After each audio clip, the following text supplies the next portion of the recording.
Hoje vamos viajar pela China antiga, através da sua pintura e de suas incomparáveis paisagens.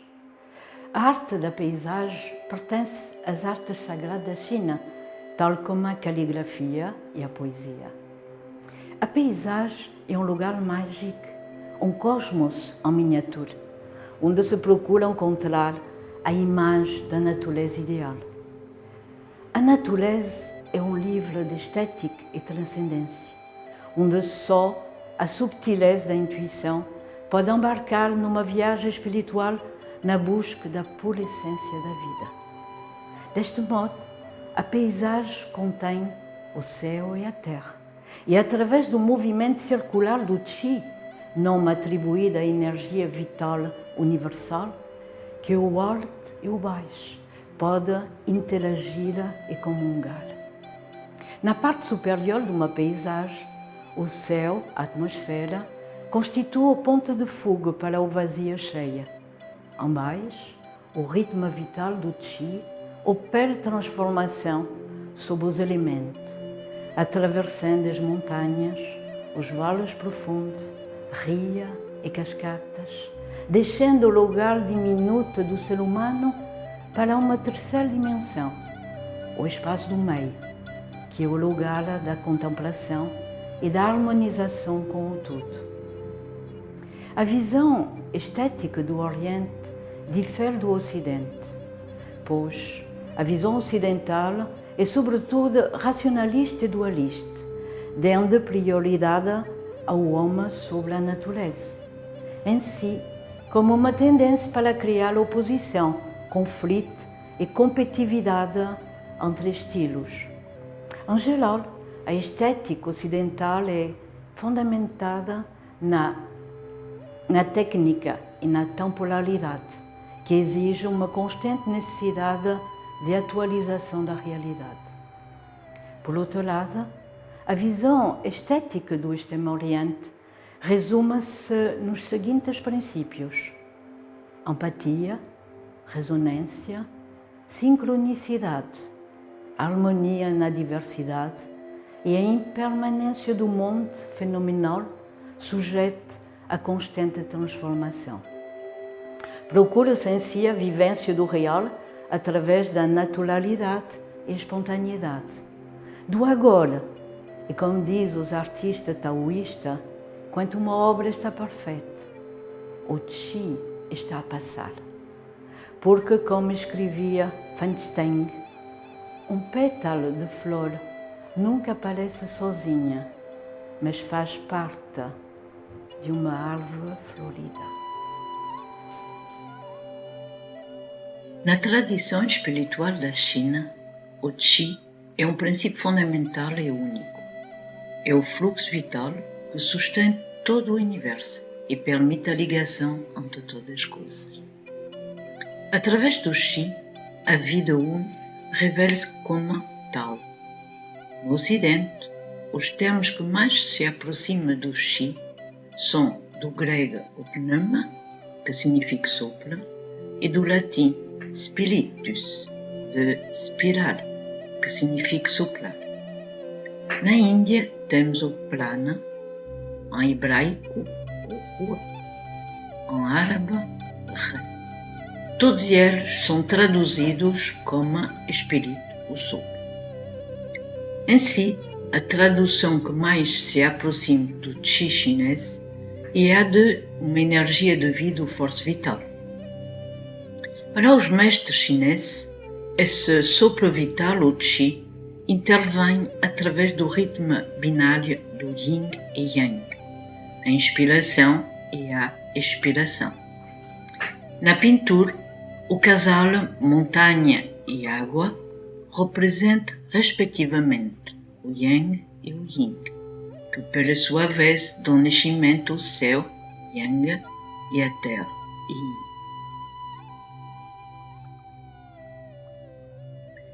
A caligrafia teve uma importância profunda na pintura, devendo esta ser realizada com um só traço, sem retoque. A execução de uma pintura deve nascer da profunda ressonância entre o artista e a sua obra. e esta deve sempre harmonizar a forma e o espírito. Antes de se pintar um bambu, deve-se vê-lo crescer dentro do próprio coração.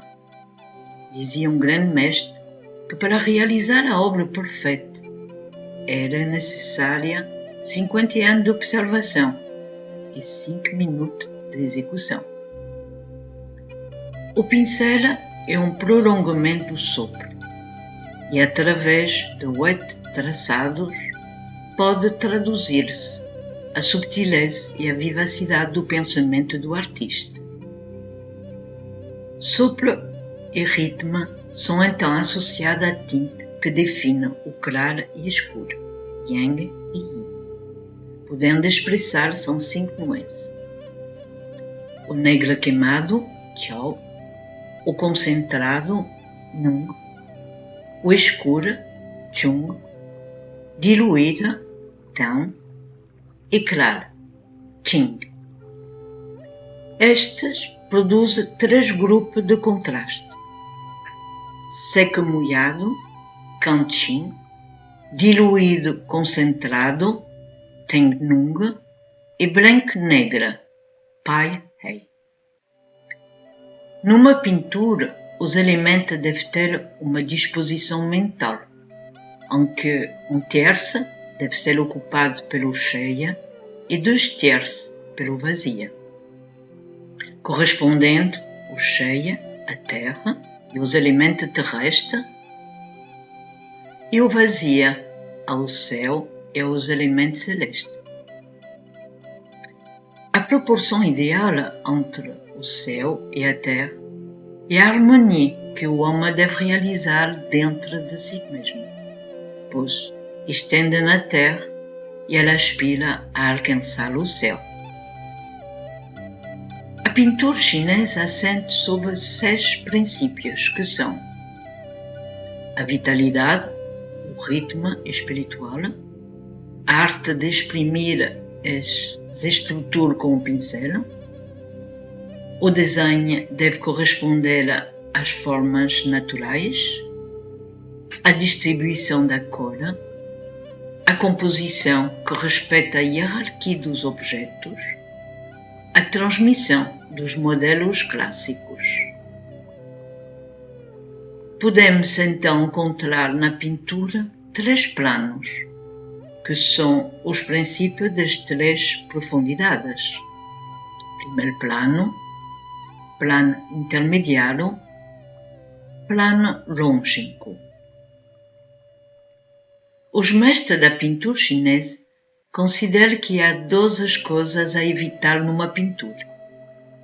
Evitar uma composição cheia e mal distribuída, não diferenciar a proximidade da profundidade, pintar uma montanha sem o qi, a pulsação vital, água sem indicação da sua origem, cenário sem acessibilidade, caminha sem princípio, enfim. Representar pedra e rocha de um só lado. Pintar árvore com menos de 4 ramas principais. Pintar figuras distorcidas ou antinaturais. Representar edifícios mal colocados. Esquecer-se dos efeitos atmosféricos. Utilizar a cor sem método.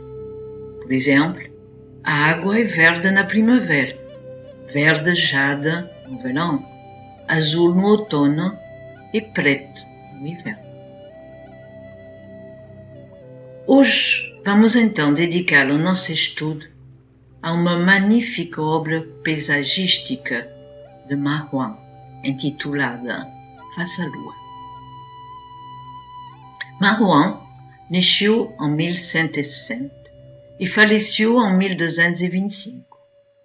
Foi o pintor chinês, junto com Qi Huang, considerado o fundador da escola Matcha. Ele é integrante de uma família de escravos com tradição entre os pintores da corte. tendo trabalhado para os imperadores da dinastia Sung, entre os anos 960 e 1127. A pintura do período do Sung do Norte surgiu num período bastante próspero. A Academia da Arte Imperial desta época era melhor e mais forte do que a de qualquer dinastia anterior. Neste período apareceram muitos pintores de paisagem panorâmica, de eixo vertical, e isso é como se o olhar se encontrasse num ponto alto, realizada em seda, o papel, a tinta da China e, por vezes, com policromia. A técnica utilizada por Ma Huang representa a perfeição do ideal acadêmico, combinando em quase todas as suas obras uma série de elementos quase invariáveis, uma composição de brilhante engenhosidade, generalmente na diagonal, apoiando toda a pintura num ângulo expressivo.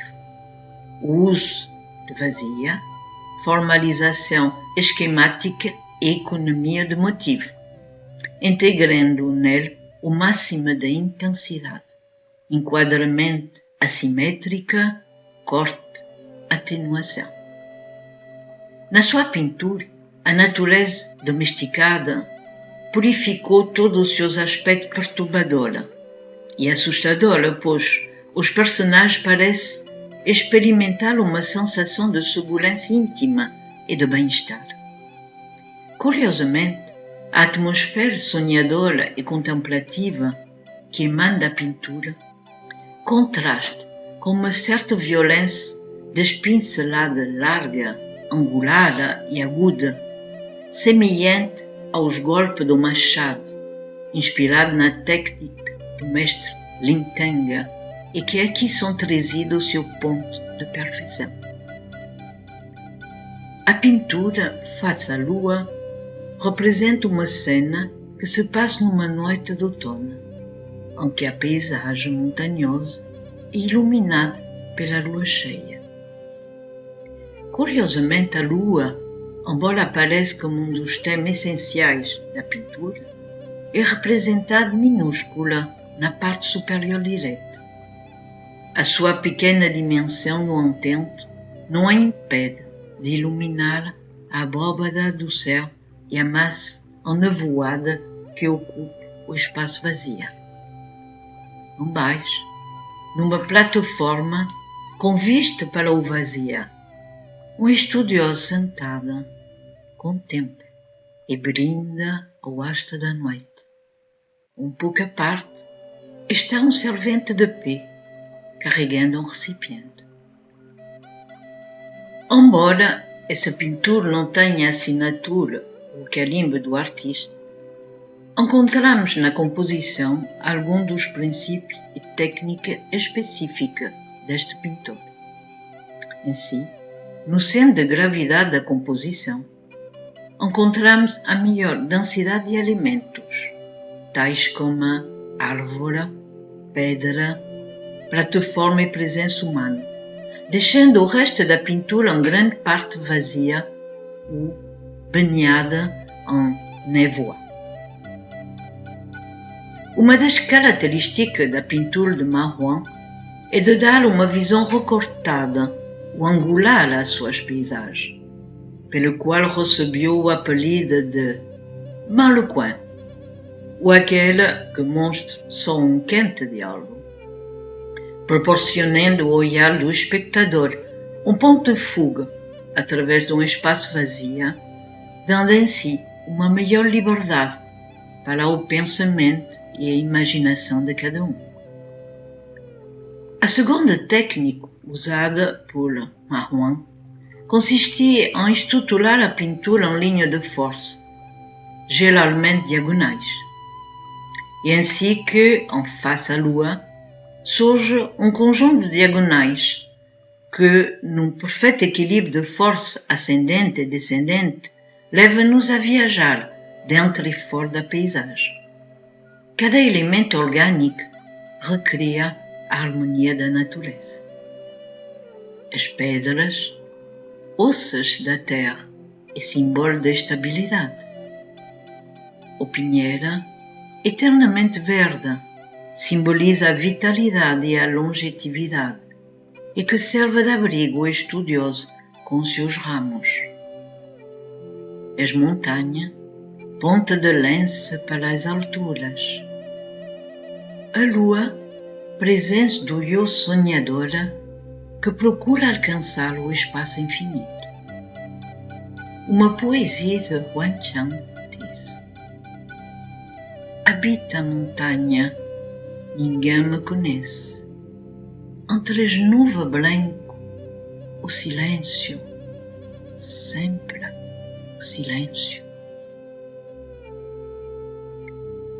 Esta paisagem, quando é olhada desde o coração, é um estado de alma que nos transporta fora e dentro do mundo sem princípio nem fim. Porque, como diz os mestres taoístas, o Qi está a passar.